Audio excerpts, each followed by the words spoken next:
നിങ്ങളുടെ കുട്ടി എപ്പോഴും രാത്രി കിടക്കുമ്പോൾ വായ തുറന്നാണ് ഉറങ്ങുന്നത്. ഇത് നിങ്ങൾ ശ്രദ്ധിച്ചിട്ടുണ്ടോ? ഇത് പലപ്പോഴും ഒരു ഹാബിറ്റ് മാത്രമല്ല, ഇതിൻ്റെ ഒപ്പം തന്നെ നിൽക്കുന്ന അഡിനോയിഡ് എൻലാർജ്മെൻറ്റിൻ്റെ പ്രശ്നമായിരിക്കാം. ഇല്ല എന്നുണ്ടെങ്കിൽ നെയ്സൽ പോളിപ്പോ അല്ലെങ്കിൽ അലർജി സംബന്ധമായിട്ടുള്ള വേറെ എന്തെങ്കിലും കാരണം കൊണ്ടാകാം. അപ്പോൾ അഡിനോയിഡ് കൊണ്ടാണോ വേറെ എന്തെങ്കിലും പ്രശ്നങ്ങൾ കൊണ്ടാണോ എന്നുള്ളത് നിങ്ങൾക്ക് മനസ്സിലാക്കണമെന്നുണ്ടെങ്കിൽ ഈ താഴെ പറയുന്ന കാര്യങ്ങളൊന്ന് ശ്രദ്ധിക്കുക. കുട്ടികളിൽ എന്തുകൊണ്ടായിരിക്കും മൗത്ത് ബ്രീത്തിങ് ഉണ്ടായിരിക്കുന്നത്?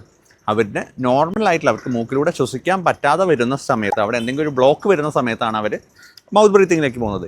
ഈ മൗത്ത് ബ്രീത്തിങ്ങിലേക്ക് പോകുന്നതിൻ്റെ മെയിൻ റീസൺ എന്ന് പറയുന്നത് അഡിനോയിഡ് എൻലാർജ്മെൻ്റ് ആണ്. അഡിനോയിഡ് എൻലാർജ്മെൻറ്റ് വരുന്ന സമയത്ത് കുട്ടികളുടെ മൂക്ക് കംപ്ലീറ്റ് ആയിട്ട് ക്ലോസ് ചെയ്യും. അവർ വായിലൂടെ തന്നെ മാത്രമേ അവർക്ക് ശ്വാസം എടുക്കാൻ പറ്റുന്നുള്ളൂ. അലർജി ഉള്ള കുട്ടികളിൽ അവരുടെ നെയ്സൽ ലൈനിങ് എപ്പോഴും തടിച്ചായിരിക്കും ഇരിക്കുന്നത്. ഇങ്ങനെ കുട്ടിക്ക് എപ്പോഴും മൂക്കടപ്പ് ഉണ്ടാവും. ഈ മൂക്കടപ്പ് കാരണം എപ്പോഴും വായ തുറന്ന് തന്നെയായിരിക്കും കുട്ടി ഇരിക്കുന്നതും രാത്രി ഉറങ്ങുന്നതും. ഇതിങ്ങനെ കണ്ടിന്യൂസ് ആയി വരുന്നത് പിന്നുള്ളൊരു റീസൺ എന്ന് പറയുന്നത് ഈ അലർജി ഡെവലപ്പ് ചെയ്ത് നെയ്സൽ പോളിപ്പ് ആവുന്നതും, അതുപോലെ തന്നെ ഡീവിയേറ്റഡ് നെയ്സൽ സെപ്റ്റം അഥവാ മൂക്കിൻ്റെ പാലത്തിന് വളവുണ്ടെങ്കിലും കുട്ടികൾ ഇതുപോലെ കാണിക്കാൻ സാധ്യതയുണ്ട്. കുട്ടി സ്ഥിരമായി രാത്രി ഉറങ്ങുമ്പോൾ മൂക്ക് അടഞ്ഞിട്ട് ഇരിക്കുക.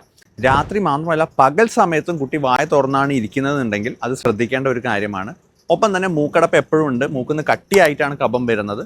രാത്രി ഉറങ്ങുന്ന സമയത്ത് കൂർക്കം വലിക്കുന്നുണ്ട് എന്നുള്ള പ്രശ്നങ്ങളുണ്ടെങ്കിൽ ഇത് കൃത്യമായിട്ട് മനസ്സിലാക്കുകയും അതിന് ട്രീറ്റ്മെൻറ്റും കൊടുത്തില്ല എന്നുണ്ടെങ്കിൽ ഇത് കുട്ടിയുടെ ഫേസിൻ്റെ ഷേപ്പിലും കാര്യങ്ങളിലൊക്കെ ചേഞ്ചസ് വരാൻ സാധ്യതയുണ്ട്. അതുപോലെ തന്നെ അവരുടെ സ്ലീപ്പ് ക്വാളിറ്റി മോശമാവും. കുട്ടിക്ക് ക്ലാസ്സിലൊക്കെ പോകാനും പഠിക്കാനും ബാക്കി കാര്യങ്ങളിൽ ശ്രദ്ധ വെക്കാനൊക്കെ ചാൻസ് വളരെ കുറവാണ്. നിങ്ങളുടെ മക്കൾക്ക് ഇതിൽ ഏതെങ്കിലും ലക്ഷണങ്ങൾ കാണിക്കുന്നുണ്ടെങ്കിൽ താഴത്ത് കമൻറ്റ് ചെയ്യുക. അതുപോലെ തന്നെ അലർജിയെ പറ്റിയിട്ടും അഡിനോയിഡിനെ പറ്റിയിട്ടും കൂടുതൽ ഇൻഫർമേഷൻസ് നിങ്ങൾക്ക് ലഭിക്കണമെന്നുണ്ടെങ്കിൽ ഈ പേജ് ഒന്ന് ഫോളോ ചെയ്യുക.